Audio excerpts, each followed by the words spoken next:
বিসমিল্লাহির রহমানির রহিম। Business consultant বিডিতে আপনাদের স্বাগতম। আজকে কথা বলবো নারী উদ্যোক্তাদের নিয়ে।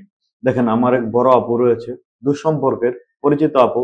পুলিশ প্লাজাতে তার দোকান রয়েছে। একদিন তাকে জিজ্ঞেস করলাম, আপু তুমি কিভাবে সবকিছু সামলাও? সে উত্তরে বলল, আমি ব্যবসাও সামলাই, আমি সংসারও সামলাই, আমি নারী, আমি সবই পারি। দেখেন, প্রত্যেকটা নারী উদ্যোক্তা যারা রয়েছে তাদের প্রত্যেকেরই সংসার রয়েছে, পাশাপাশি তারা যেন সেফলি সিকিউর একটি ব্যবসা করতে পারে, এরকম কিছু তথ্যবহুল চিত্র আপনাদের তুলে ধরবো। যারা নারী উদ্যোক্তা যারা রয়েছে, যারা হতে চাচ্ছে আর কি, তাদের জন্য এই ভিডিওটি খুবই গুরুত্বপূর্ণ। দেখেন, মেয়েদের জন্য সেফ সিকিউর ব্যবসা অনেক বেশি জরুরি, কারণ সবারই সংসার রয়েছে, সামাজিকতার দায় রয়েছে, সবকিছু মিলে এরকম খুব গুরুত্বপূর্ণ কয়েকটি ব্যবসা নিয়ে আজকে কথা বলবো। প্রথম যে ব্যবসাটা রয়েছে তা হলো হোমমেড বুটিক্স বা ফ্যাশনের যে কাপড়গুলো রয়েছে এগুলোতে কিছু কাজ করে বাজারে বিক্রি করা।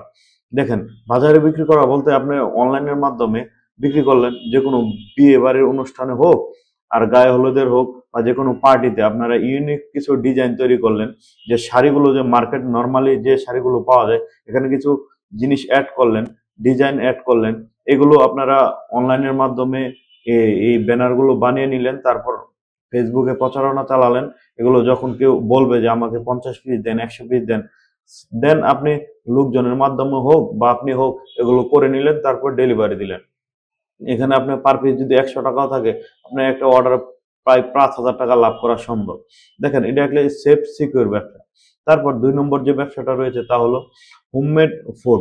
দেখেন, যারা অনেক ভালো রান্না করতে পারেন তারা যদি বাসায় রান্না করে ডেলিভারি বয়ের মাধ্যমে যদি ডেলিভারি করেন, অনলাইনের মাধ্যমে অর্ডার নেন, তাহলে এটা অনেক সেফ সিকিউর আর কি।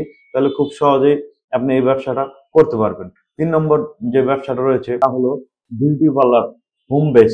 দেখেন, বর্তমান সময়ে হোম বেস বিউটি পার্লারের চাহিদা অনেক বাড়তেছে।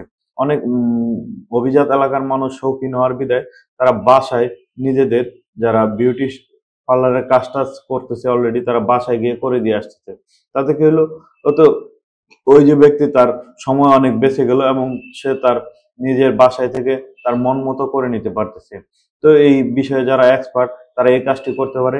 দিন দিন চাহিদা এর বেড়েই চলেছে। 4 নম্বর যে ব্যবসাটা রয়েছে তা হলো অনলাইন কোর্স। বিশেষ করে অনলাইন কোর্সের বিষয়টা এরকম, দেখেন, আপনি কোনো একটা বিষয় নিয়ে এক্সপার্ট, বা আপনি টিউশনি করাতে পারেন, বা আপনি একটু ভালো রান্না করতে পারেন, এগুলো ভিডিও করলেন, করে ইউটিউবে ছাড়লেন, বা মানুষকে সাজেশন দিলেন, এই বিষয়ে মানুষকে গাইডলাইন দিলেন, তাই আপনি কোর্স হিসেবে তা বিক্রিও করতে পারেন, বা আপনি অনলাইনে টিউশনিও করাতে পারেন। এটা সেফ অ্যান্ড সিকিউর, বাসায় থেকে করা যায়। 5 নম্বর যে বিষয়টা রয়েছে তা হচ্ছে ফ্রিল্যান্সিং। বর্তমান সময়ে বাংলাদেশের নারীরা পিছিয়ে নেই, তারা অনেক দূর এগিয়ে গিয়েছে। বর্তমান সময়ের সাথে পাল্লা দিয়ে তারা অনেক কিছুতে আমাদের সহযোগী হয়ে উঠেছে। তো ফ্রিল্যান্সিং এর যে বিষয়টা, এটা সম্পূর্ণ নিজের বাড়িতে কম্পিউটার দিয়ে আপনি কাজ করতে পারবেন। সেক্ষেত্রে আপনি বিশ্বব্যাপী আপনি একটি ক্লায়েন্ট যদি আপনি হ্যান্ডেল করতে পারেন, সেক্ষেত্রে আপনার ভালো কাজ করার সুযোগ রয়েছে। বর্তমানে অনেক তরুণ এবং তরুণী সবাই এই কাজটা করতেছে। যে যার মতো ফিল্ড যদি আপনি গুছিয়ে নিতে পারেন, আপনি যদি ভালো বায়ার থাকে, তাহলে আপনি অনেক বেশি কাজ করতে পারেন। এই সম্পূর্ণ নির্ভর করে আপনি কতটা এখানে এফোর্ট দিচ্ছেন তার উপরে। দেখেন, বর্তমান সময়ে নারীরা অনেক বেশি এগিয়ে যাচ্ছে, সমাজের প্রত্যেকটা সেক্টরে নারীদের অবদান রয়েছে। তো এই ব্যবসাগুলো নারীদের জন্য সেফ এবং সিকিউর। আমি আশা করবো আপনারা বুঝতে পেরেছেন। আর আমাদের বিজনেস কনসালটেন্ট বিডির পাশে থাকবেন। ধন্যবাদ।